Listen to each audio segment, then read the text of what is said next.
आप सभी को नमस्कार। द साइकोलॉजी एकेडमी में आपका स्वागत है। आज हम बाल विकास व शिक्षा शास्त्र की इम्पोर्टेंट क्वेश्चन सीरीज की 10th क्लास आरंभ करेंगे, जिसमें एसटेट, सीटेट, केवीएस, एनवीएस आदि एग्जामिनेशन से संबंधित क्वेश्चंस कराएंगे। तो आइए क्लास शुरू करते हैं। हमारा पहला प्रश्न है, निम्नलिखित में से कौन बुद्धि की परिभाषा नहीं है? बुद्धि कार्य करने की विधि है, बुद्धि ज्ञान अर्जन करने की क्षमता है, जीवन की अपेक्षाकृत नवीन परिस्थितियों से अपना सामंजस्य करने की व्यक्ति की योग्यता ही बुद्धि है, राजनीतिक, आर्थिक एवं सामाजिक शक्ति प्राप्त करने के लिए प्रयुक्त उक्ति बुद्धि है। तो सबसे पहले हम बात करते हैं बुद्धि के बारे में। बुद्धि मीन्स इंटेलिजेंस। समस्त जीवधारी में इंसान ही है जो अपनी बुद्धि बल मीन्स की जो अपनी इंटेलिजेंस की वजह से ही सबसे श्रेष्ठ व उच्च स्तर का प्राणी माना जाता है। बुद्धि ही इंसान और पशु में अंतर करती है। बुद्धि के द्वारा इंसान को नवीन कार्यों करने की प्रेरणा मिलती है। बुद्धि मनुष्य का अमूर्त पक्ष है। हम मनुष्यों को पशुओं से बुद्धि के बेस पर ही तो श्रेष्ठ मानते हैं। मीन्स यही वो विशिष्ट प्रकार का व्यवहार है जो इंसान को पशुओं से अलग करता है, भिन्न करता है। इसी विशिष्ट व्यवहार को बुद्धि कहा जाता है। बुद्धि से तात्पर्य संज्ञानात्मक व्यवहारों के उस संपूर्ण वर्ग से है जो सूझ के साथ समस्या समाधान करने, नई परिस्थितियों के साथ अनुकूलन करने, चिंतन करने तथा अपने अनुभव से जो लाभ उठाने की जो इंसान की क्षमता होती है वो होती है हमारी बुद्धि। बुद्धि वातावरण के साथ अनुकूलन करने की प्रक्रिया होती है तथा बुद्धिमत्तापूर्ण व्यवहार करने वाला व्यक्ति ही बुद्धिमान माना जाता है। बुद्धि व्यक्ति की समस्याओं के समाधान में सहायता करती है। मीन्स की जो हमारी इंटेलिजेंस होती है उसी की बेस पे जो इंसान होता है वो अपनी जो प्रॉब्लम्स होती है उनको सॉल्यूशन में उनको हेल्प मिलती है। तो ये होती है हमारी बुद्धि। तो बुद्धि की जो परिभाषा नहीं है वो है हमारी राजनीतिक, आर्थिक एवं सामाजिक शक्ति प्राप्त करने के लिए प्रयुक्त उक्ति बुद्धि है। तो हमारे इस क्वेश्चन का right answer option D. Next question करते हैं, अनुकरण दूसरे व्यक्ति के बाह्य व्यवहार की नकल है। कथन किसका है? रेवरन का, डबविल का, रॉस का, मैकडूगल का। तो सबसे पहले हम बात करते हैं अनुकरण के बारे में। अनुकरण करने का अर्थ है नकल करना। अनुकरण कोई कार्य, काम, देखा देखी वैसे ही करना जैसे कोई अन्य व्यक्ति, मतलब कि जैसे कोई दूसरा व्यक्ति कर रहा है, उस दूसरे व्यक्ति की नकल करने को कहा जाता है अनुकरण। किसी वस्तु का, किसी की लिखावट का, शैली का, पेंटिंग आदि का अनुकरण होता है। आदर्श व्यक्तियों के क्रियाकलाप अनुकरण के योग्य होते हैं। उनके रहन सहन का, हाव भाव का अनुकरण होता है। और फॉर एग्जाम्पल जैसे कि टीचर है तो स्टूडेंट अपने टीचर को बहुत ध्यान से देखते हैं कि भाई वो किस टाइप से पढ़ाते हैं, किस टाइप से उनका व्यवहार होता है, उनका बिहेवियर होता है क्लासरूम में, क्लासरूम के बाहर, और वो किस टाइप से चीज़ों को एक्सप्लेन करते हैं। तो स्टूडेंट उस चीज़ को उसी चीज़ की नकल करता है। टीचर का जो तरीका होता है उसी को डेवलप करके और अपने तरीके से, उनकी लैंग्वेज तो अपनी होती है, वो अपनी लैंग्वेज में, अपनी शैली में उस चीज को एक्सप्रेस करते हैं। तो ये होता हमारा अनुकरण। तो अनुकरण दूसरे व्यक्ति के बाह्य व्यवहार की नकल है। यह कथन जिनका है वो है हमारे रेवरन। तो हमारे इस क्वेश्चन का राइट आंसर है ऑप्शन ए, रेवरन। नेक्स्ट क्वेश्चन करते हैं, आप अपनी कक्षा के बच्चों के बौद्धिक विकास में परिपक्वता लाना चाहते हैं। इसके लिए आप निम्न में से किसका चुनाव करेंगे? बच्चों के समक्ष आने वाली समस्या को सुलझाने में उनकी मदद करेंगे, बच्चों को खूब गृह कार्य देंगे, बच्चों को कक्षा कक्ष में चुपचाप बैठने को कहेंगे, उपरोक्त सभी। तो सबसे पहले हम बात करते हैं परिपक्वता के बारे में। परिपक्वता मीन्स मैच्योरेशन। परिपक्वता का अर्थ अभिवृद्धि एवं विकास की उस चरम सीमा से है जिसके बिना हम अपने व्यवहार में कुशलता प्राप्त नहीं कर सकते। यानी कि परिपक्वता, मैच्योरेशन हमारी ग्रोथ एंड डेवलपमेंट की वो क्रिटिकल स्टेज है जिसके बिना हम अपने व्यवहार मीन्स बिहेवियर में कुशलता प्राप्त नहीं कर सकते। कुछ विद्वान जो हैं वो परिपक्वता को आंतरिक अभिवृद्धि मानते हैं। जिस पर कि प्रशिक्षण का कोई प्रभाव नहीं पड़ता। मीन्स कि हमारी जो इनर ग्रोथ होती है उस पर ट्रेनिंग का कोई इफेक्ट नहीं पड़ता। और परिपक्वता शरीर की वह अवस्था है जिससे प्राप्त किए बिना कोई भी इंसान किसी भी काम को और जो उनकी नई नई जो क्रिया एक्टिविटीज होती हैं उन्हें न तो कर सकता है और ना ही प्रॉपर तरीके से उन्हें सीख ही सकता है। तो ये होती है हमारी परिपक्वता, मीन्स की मैच्योरेशन। तो हम अपनी कक्षा के बच्चों के बौद्धिक विकास में परिपक्वता लाना चाहते हैं, तो इसके लिए हम निम्न में से जिसका चुनाव करेंगे वो है हमारा बच्चों के समक्ष आने वाली समस्या को सुलझाने में उनकी मदद करेंगे। मीन्स कि जो बच्चों के सामने जो उनकी प्रॉब्लम्स हैं उनको सॉल्यूशन में हेल्प करेंगे। तो हमारे इस क्वेश्चन का राइट आंसर ऑप्शन ए, बच्चों के समक्ष आने वाली समस्या को सुलझाने में उनकी मदद करेंगे। नेक्स्ट क्वेश्चन करते हैं। आपकी कक्षा का एक छात्र कक्षा में काफी बात करता है, आप उसके विषय में पता करते हैं तथा पाते हैं कि वही छात्र अपने घर पर बहुत ही कम बात करता है, तो आप उस छात्र के विषय में निम्न में से क्या विचार देंगे? विद्यालय प्रत्येक समय बच्चों को खूब बात करने का अवसर देता है। शिक्षकों की यह मांग है कि बच्चे विद्यालय में खूब बात करें। उस बच्चे को उसका घर पसंद नहीं है। उस बच्चे के विचारों को विद्यालय में मान्यता मिलती है। तो हमारी कक्षा एक छात्र है, कक्षा में काफी बात करता है, हम उसके विषय में पता करते हैं तथा पाते हैं कि वही छात्र अपने घर पर बहुत ही कम बात करता है, तो हम उस छात्र के विषय में जो विचार देंगे वो है हमारा उस बच्चे के विचारों को विद्यालय में मान्यता मिलती है। तो हमारे इस क्वेश्चन का right answer option D. Next question करते हैं। प्राकृतिक पर्यावरण का प्रभाव अधिगम की दशा को प्रत्यक्ष रूप से प्रभावित करता है से तात्पर्य है जलवायु तथा वायुमंडलीय दशाओं का योग बालक की बौद्धिक निष्पत्ति तथा सृजनशीलता पर गहरा प्रभाव डालते हैं। अधिक ताप तथा आर्द्रता बालकों को मानसिक क्षमता के विकास का घोतक है। जलवायु तथा वायुमंडलीय दशाओं के योग का प्रभाव बालकों की मानसिक क्षमता को प्रभावित नहीं करता है। उपरोक्त में से कोई नहीं।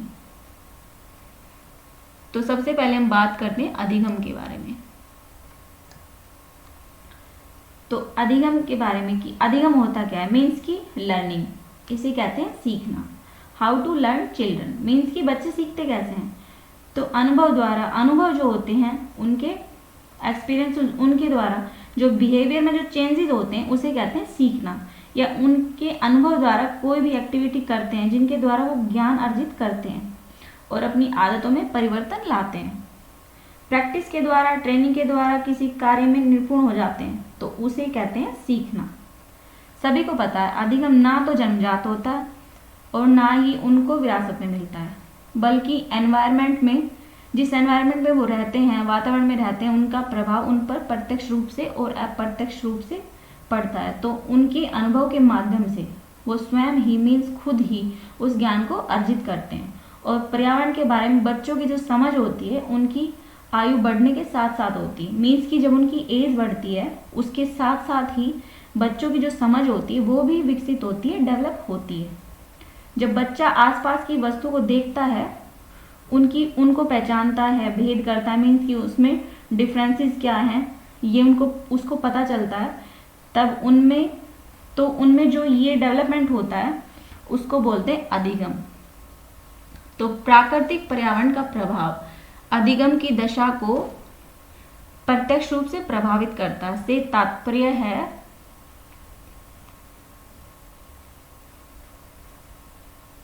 जलवायु तथा वायुमंडलीय दशाओं का योग बालक की बौद्धिक निष्पत्ति तथा सृजनशीलता पर गहरा प्रभाव डालते हैं। तो हमारे इस क्वेश्चन का right answer option A. Next question करते हैं। आपकी कक्षा के एक छात्र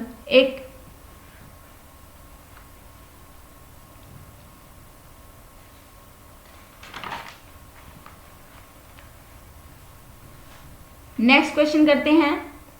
आप अपनी कक्षा के एक पिछड़े छात्र में अधिगम की गति को तीव्र करना चाहते हैं जिससे कि वह सामान्य छात्रों की श्रेणी में आ सके। इसके लिए आप निम्न में से क्या उपाय अपनाएंगे?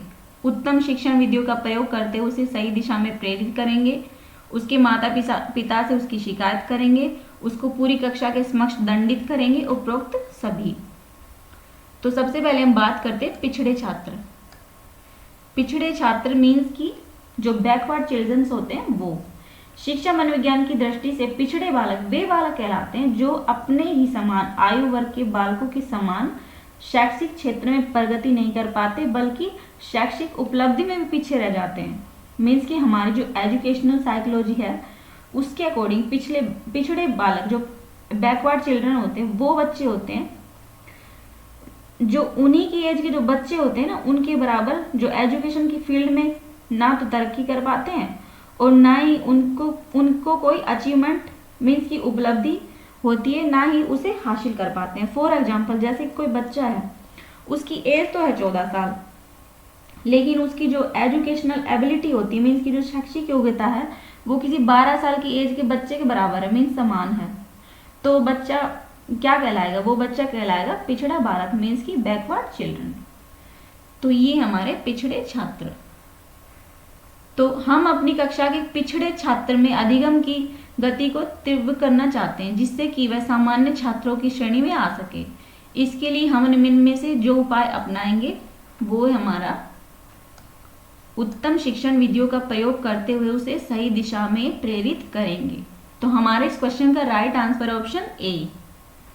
नेक्स्ट क्वेश्चन करते हैं, किसी बालक में संवेग आवश्यक है क्योंकि संवेग बालक की संवेगात्मक अनुक्रिया है, बालक की उद्दीप्त अवस्था है जो किसी उद्दीपक के संदर्भ में अनुक्रिया द्वारा व्यक्त की जाती है, बालक द्वारा किसी विशेष दशा में दिया गया प्रत्युत्तर है, बालक के असंगठित व्यवहार को प्रदर्शित करता है।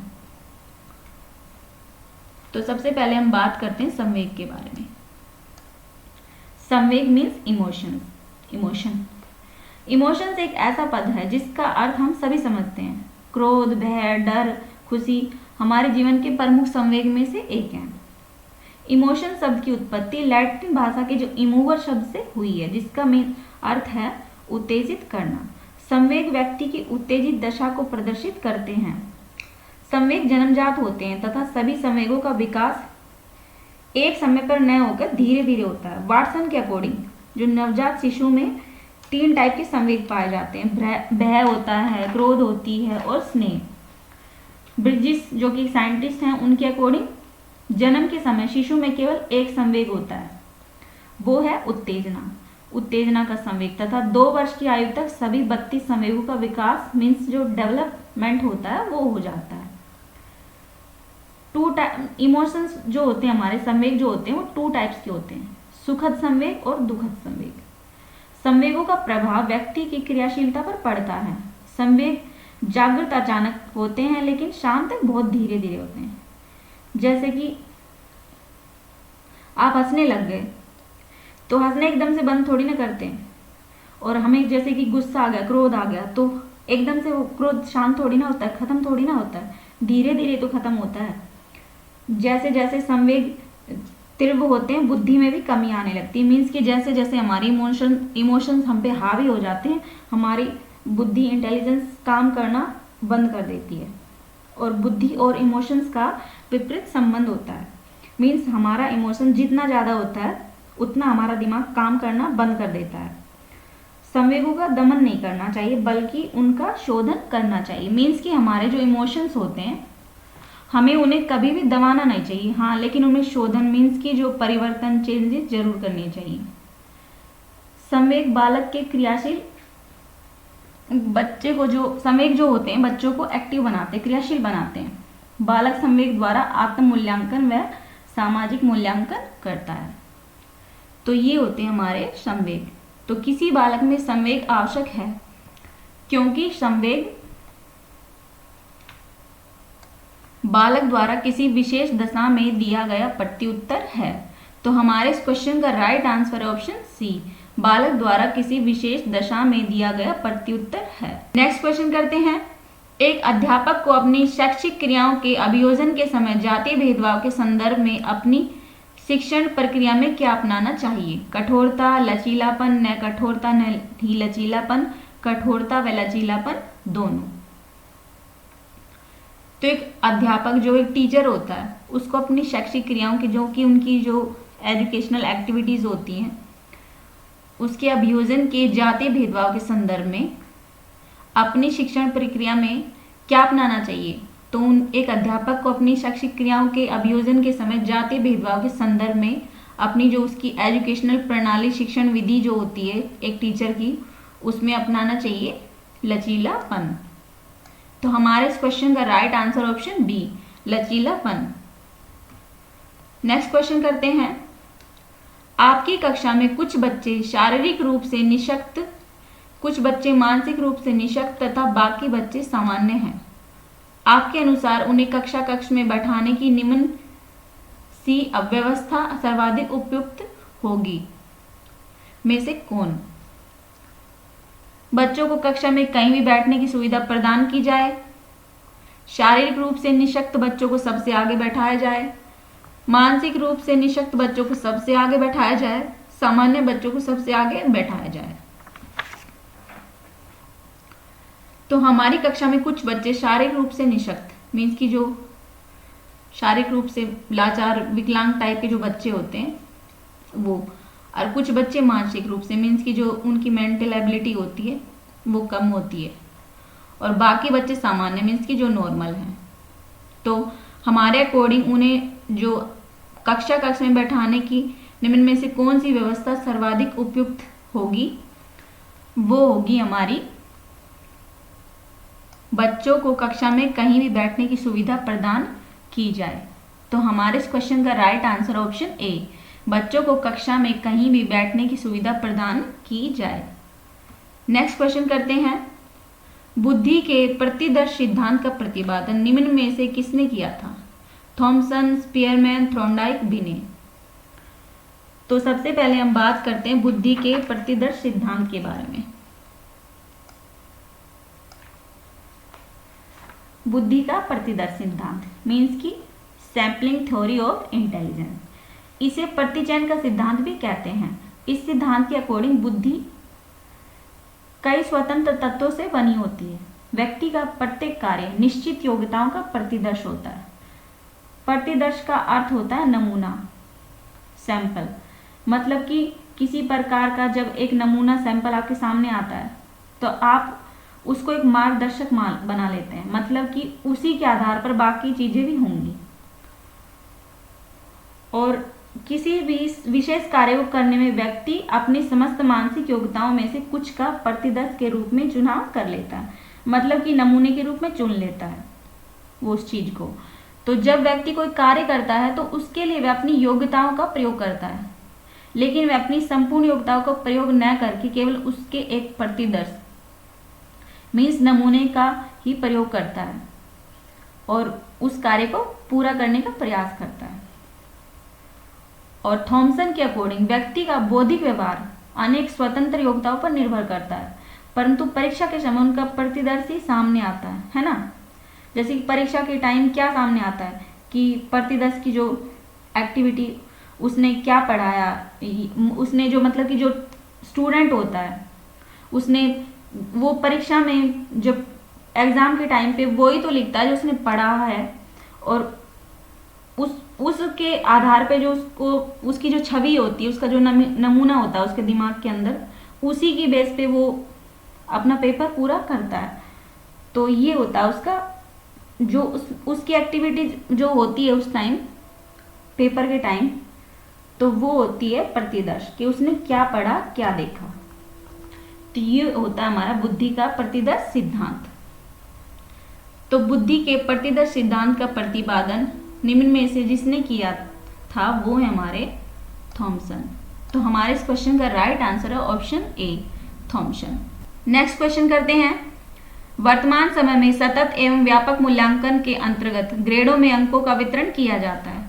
इस प्रणाली में कितने प्रतिशत अंक प्राप्त करने वाले छात्र को बहुत अच्छा या बी ग्रेड के अंतर्गत रखा जाता है? 90 से 100%, 56 से 74%, 75 से 89% और 35 से 55%।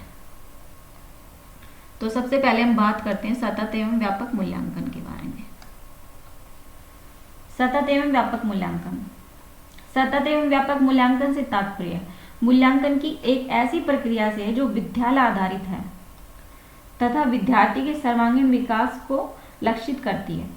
और सतत का अर्थ है बालकों के अधिगम और प्रगति की पूरे शैक्षिक स्तर में संभावित आवधिकता मीन्स और तथा लघु अंतराल पर नियमित निगरानी करने से होता है।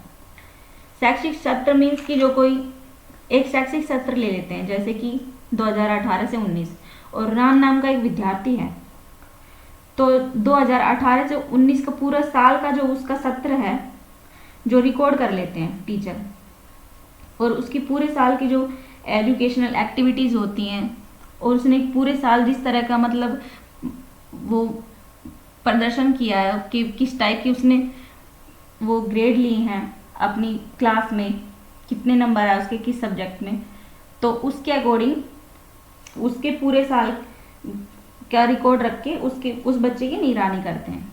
और व्यापक का अर्थ है पाठ्य चर्चा विषय, पाठ्य चर्चा गतिविधियां और सामाजिक व्यक्ति गुण और कार्य तथा कला शिक्षा आदि का मूल्यांकन के अंतर्गत आने से है। मूल्यांकन एक ऐसी प्रक्रिया है जो बालक के व्यवहार में आने वाले परिवर्तनों संबंधी एकत्रित की जाने वाली सूचना संग्रह, इन सूचनाओं की व्याख्या, बालक की प्रगति के संबंध में निर्णय लेना और अगली कक्षा में पदोन्नति देने के संबंध में निर्णय करने से है। तो वर्तमान समय में सतत एवं व्यापक मूल्यांकन के अंतर्गत ग्रेडों में अंकों का वितरण किया जाता है। इस प्रणाली में जितने प्रतिशत अंक प्राप्त करने वाले छात्र को बहुत अच्छा या बी ग्रेड के अंतर्गत रखा जाता है, वो है हमारा 56 से 74%। तो हमारे इस क्वेश्चन का राइट आंसर ऑप्शन बी, 56 से 74%। नेक्स्ट क्वेश्चन करते हैं। मूल्यांकन की प्रक्रिया के दौरान शिक्षकों को काफी सावधानी बरतने की आवश्यकता होती है। इस दौरान शिक्षकों को निम्नलिखित में से कौन सा कार्य नहीं करना चाहिए? प्रत्येक विद्यार्थी की अनुक्रिया के बारे में संवेदनशील होना, बच्चों की प्रगति के बारे में सूचना एकत्रित करना, शिक्षार्थियों को विभिन्न वर्गों में विभाजित कर उनके बीच तुलना करना, बच्चों की विभिन्न प्रकार की सूचना को अभिलेखबद्ध करना। तो मूल्यांकन की प्रक्रिया के दौरान शिक्षकों को काफी सावधानी बरतने की आवश्यकता होती है। तो इस दौरान शिक्षकों को निम्न में से जो कार्य नहीं करना चाहिए वो है हमारा विद्यार्थियों को विभिन्न वर्गों में विभाजित कर उनके बीच तुलना करना। तो हमारे इस क्वेश्चन का राइट आंसर ऑप्शन सी, विद्यार्थियों को विभिन्न वर्गों में विभाजित कर उनके बीच तुलना करना। नेक्स्ट क्वेश्चन करते हैं। आप अपनी कक्षा में अपने शिक्षण के दौरान कड़ी मेहनत करते हैं, फिर भी आपकी कक्षा में काफी शैक्षिक विभिन्नता दिखाई देती है। इसका कारण क्या हो सकता है? आपकी कक्षा के कुछ छात्र कक्षा में सो जाते हैं, आपकी कक्षा के छात्र आपको पसंद नहीं करते, भिन्न भिन्न छात्रों में व्यक्तिगत गुण भिन्न भिन्न होते, इनमें से कोई नहीं। तो हम अपनी कक्षा में अपने शिक्षण के दौरान कड़ी मेहनत करते हैं, फिर भी हमारी कक्षा में काफी शैक्षिक भिन्नता पाई जाती है। इसका कारण जो हो सकता है वो है हमारा भिन्न भिन्न छात्रों में व्यक्तिगत गुण भिन्न भिन्न होते हैं। तो हमारे इस क्वेश्चन का राइट आंसर ऑप्शन सी, भिन्न भिन्न छात्रों में व्यक्तिगत गुण भिन्न भिन्न होते हैं। नेक्स्ट क्वेश्चन करते हैं। आपकी कक्षा की एक बालिका मीरा विद्यालय में होने वाली प्रत्येक क्रिया के विषय में जानने के लिए सबसे अधिक उत्सुक रहती है। आपकी उसकी इस प्रक्रिया पर प्रतिक्रिया होगी। मीरा एक पिछड़ी बालिका है, मीरा एक सृजनशील बालिका है, मीरा का मन पढ़ाई में नहीं लगता है, मीरा को खेलना पसंद है। तो हमारी कक्षा की एक बालिका मीरा विद्यालय में होने वाली प्रत्येक क्रिया जो स्कूल में जो विद्यालय में जो सभी एक्टिविटीज होती हैं उसके विषय में जानने के लिए बहुत उत्सुक होती है। मीन्स की वो बहुत एक्साइटमेंट होती है उसे। तो आपकी हमारी जो उसकी इस प्रक्रिया पर प्रतिक्रिया होगी वो है कि मीरा एक सृजनशील बालिका है। तो हमारे इस क्वेश्चन का right answer option B, Meera एक सृजनशील बालिका है। नेक्स्ट क्वेश्चन करते हैं। आपकी कक्षा का एक छात्र मोहन बोलते समय हकलाता है, आप उसकी शिक्षा के प्रबंधन हेतु क्या आवश्यक कदम उठाएंगे? उसमें अध्ययन की गलत आदतों पर नियंत्रण कराएंगे, प्रधानाचार्य से उसकी शिकायत करेंगे, उसको कक्षा से बाहर जाकर पढ़ने को कहेंगे, विशेष शब्दों के उच्चारण को उससे एक बार में ही पढ़ने को कहेंगे। तो हमारी कक्षा के छात्र मोहन जो बोलते समय हकलाता है, तो हम उसकी शिक्षा के प्रबंधन हेतु जो आवश्यक कदम उठाएंगे वो है हमारा उसमें अध्ययन की गलत आदतों पर नियंत्रण कराएंगे। तो हमारे इस क्वेश्चन का राइट आंसर ऑप्शन ए, उसमें अध्ययन की गलत आदतों पर नियंत्रण कराएंगे। नेक्स्ट क्वेश्चन करते हैं। यदि आप अपनी कक्षा के बच्चों में यह भावना जागृत करना चाहते हैं कि उन्हें विद्यालय उपलब्धियों में सफल होना चाहिए, तो इसके लिए आप निम्न में से क्या उपाय अपनाएंगे? बच्चों की बौद्धिक क्षमता का विकास करेंगे, बच्चों का मार्गदर्शन उचित दिशा में करेंगे, अपने शिक्षण में उचित विधियों का प्रयोग करेंगे, ये सभी। तो यदि हम अपनी कक्षा के बच्चों में यह भावना जागृत करना चाहते हैं कि उन्हें विद्यालय उपलब्धियों में सफल होना चाहिए, तो इसके लिए हमें जो उपाय अपनाए जाएंगे हमारे द्वारा, वो होंगे ये सभी। मीन्स कि बच्चों की बौद्धिक क्षमता का विकास करेंगे, बच्चों का मार्गदर्शन उचित दिशा में करेंगे और अपने शिक्षण में उचित विधियों का प्रयोग करेंगे। तो हमारे इस क्वेश्चन का राइट आंसर ऑप्शन डी, ये सभी। नेक्स्ट क्वेश्चन करते हैं। किसी बालक की समस्याओं के विषय में पता लगाने के लिए कम उपयोगी मनोवैज्ञानिक विधि है? प्रयोगात्मक विधि, निरीक्षण विधि, परीक्षण विधि, व्यक्तिक इतिहास विधि। तो किसी बालक की समस्याओं के विषय में पता लगाने के लिए सबसे कम उपयोगी जो मनोवैज्ञानिक विधि है वो है हमारी परीक्षण विधि। तो हमारे इस क्वेश्चन का राइट आंसर ऑप्शन सी, परीक्षण विधि।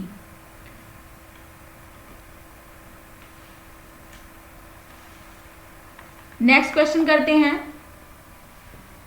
पाठ्यक्रम निर्माण में सर्वाधिक महत्व किसको दिया जाना चाहिए? व्यक्तिगत विभिन्नता, शिक्षक का कौशल, विद्यालय की व्यवस्था, बालक की आर्थिक स्थिति। तो सबसे पहले हम बात करते हैं पाठ्यक्रम निर्माण। पाठ्यक्रम निर्माण मीन्स की पाठ योजना, लेसन प्लान। एक शिक्षक एक पाठ पढ़ाने के लिए उसे छोटी छोटी इकाइयों में बांट लेता है। इसे प्रकरण कहते हैं और एक इकाई की विषय वस्तु को एक पीरियड में पढ़ाया जाता है और इस विषय वस्तु को पढ़ाने के लिए जो विस्तृत रूपरेखा तैयार की जाती है या यूं कह लीजिए बताई जाती है, बनाई जाती है, उसे पाठ योजना कहा जाता है। मीन्स की पाठ्यक्रम निर्माण। और पाठ योजना में एक शिक्षक अपनी विशेष सामग्री और छात्रों के बारे में जो कुछ भी जानता है वह उन बातों का प्रयोग सुव्यवस्थित ढंग से करता है। यह अध्यापक के लिए एक पथ प्रदर्शक होता है, मित्र का कार्य करता है। पाठ योजना के माध्यम से शिक्षा में शिक्षण की क्रियाओं तथा जो एजुकेशन की जो सहायक सामग्री होती है उसकी पूरी जानकारी हो जाती है। तो ये होता है हमारा पाठ्यक्रम निर्माण मीन्स पाठ्य योजना। तो पाठ्यक्रम निर्माण में सर्वाधिक महत्व जिसको दिया जाना चाहिए वो है हमारा व्यक्तिगत विभिन्नता। तो हमारे इस क्वेश्चन का राइट आंसर ऑप्शन ए, व्यक्तिगत विभिन्नता। नेक्स्ट क्वेश्चन करते हैं। अधिगम के संदर्भ में शिक्षा शास्त्रियों एवं मनोवैज्ञानिकों ने विविध प्रकार की परिभाषाएं दी हैं। इन परिभाषाओं के अनुसार अधिगम ... चलने वाली एक निरंतर प्रक्रिया है, जीवन पर्यंत, किशोरावस्था तक, वृद्धावस्था तक, युवावस्था तक। तो अधिगम के संदर्भ में, अधिगम मीन्स हमारा जो लर्निंग होता है, हमारा सीखना होता है, उसके संदर्भ में शिक्षा शास्त्रियों एवं मनोवैज्ञानिकों ने विविध प्रकार की परिभाषाएं दी हैं। तो इन परिभाषाओं के अकॉर्डिंग जो अधिगम होता है वो होता हमारा जीवन पर्यंत चलने वाली एक निरंतर प्रक्रिया है। तो हमारे इस क्वेश्चन का राइट आंसर है ऑप्शन ए, अधिगम हमारी जो जीवन पर्यंत चलने वाली एक निरंतर प्रक्रिया है। नेक्स्ट क्वेश्चन करते हैं। बालक अपने चारों ओर जिन वस्तुओं और परिस्थितियों को देखकर जो चिंतन करता है वह होता है तार्किक चिंतन, प्रत्यात्मक चिंतन, प्रत्यक्षात्मक चिंतन, कल्पनात्मक चिंतन। सबसे पहले हम बात करते हैं चिंतन के बारे में। तो चिंतन इंसान के ज्ञानात्मक व्यवहार का एक महत्वपूर्ण तत्व है। हम कई बार सुनते हैं कि करने से पहले सोचो या अनुभव करने से पहले सोचो या बोलने से पहले सोचो। चिंतन पर केवल हमारा ज्ञानात्मक व्यवहार ही नहीं बल्कि हमारा जो क्रियात्मक एवं भावात्मक व्यवहार होता है वो भी आधारित होता है। कोई कविता, कोई कलाकृति, विज्ञान का कोई आविष्कार, कोई विचार, ये सब चिंतन के ही परिणाम होते हैं और इससे हम तभी लाभ उठा सकते हैं जब हम अपनी चिंतन शक्ति मीन्स की जो हमारी तर्क शक्ति होती है उसका उचित प्रयोग करें। यही कारण है कि शिक्षा में जो एजुकेशन होती है उसमें बच्चों की समस्या समाधान की योग्यताओं को विकसित करने पर बल दिया जाता है, ताकि उनके चिंतन स्तर पर यानी कि जो उनकी सोचने समझने की जो शक्ति होती है उसका विकास हो सके, उसका डेवलपमेंट हो सके। तो बालक अपनी चारों ओर जिन वस्तुओं और परिस्थितियों को देखकर जो चिंतन करता है वह होता है हमारा प्रत्यक्षात्मक चिंतन। तो हमारे इस क्वेश्चन का राइट आंसर ऑप्शन सी, प्रत्यक्षात्मक चिंतन। नेक्स्ट क्वेश्चन करते हैं, आपकी कक्षा में बच्चों के सामाजिकरण में आपकी भूमिका है। बच्चों का बौद्धिक विकास करने में, बच्चों का गृह कार्य देने में और बच्चों को दंड देने में, इनमें से कोई नहीं। तो हमारी कक्षा में बच्चों के सामाजिकरण में हमारी जो भूमिका होती है वो होती है हमारी बच्चों का बौद्धिक विकास करने में। तो हमारे इस क्वेश्चन का राइट आंसर है ऑप्शन ए, बच्चों का बौद्धिक विकास करने में। नेक्स्ट क्वेश्चन करते हैं, बालकों के नैतिक विकास को समझने के लिए जीन पियाजे ने निम्न में से कौन सी विधि को अपनाया? साक्षात्कार विधि, तार्किक विधि, जांच पड़ताल विधि, ये सभी। तो सबसे पहले हम बात करते हैं जीन पियाजे के बारे में।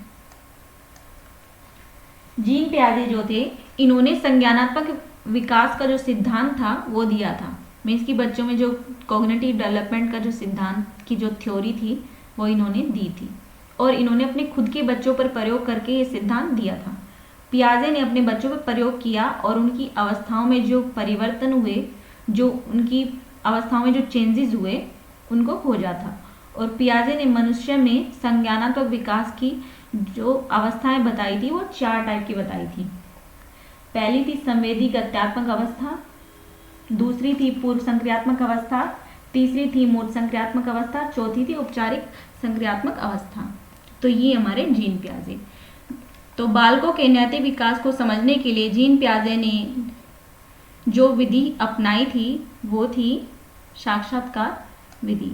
तो हमारे इस क्वेश्चन का राइट आंसर ऑप्शन ए, साक्षात्कार विधि।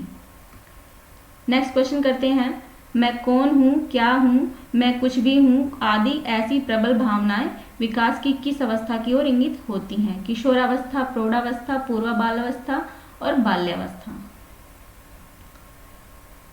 तो मैं कौन हूँ, क्या हूँ, मैं भी कुछ हूँ आदि ऐसी प्रबल भावनाएं विकास की जिस अवस्था की ओर इंगित करती हैं वो होती है हमारी किशोरावस्था। तो हमारे इस क्वेश्चन का राइट आंसर ऑप्शन ए, किशोरावस्था।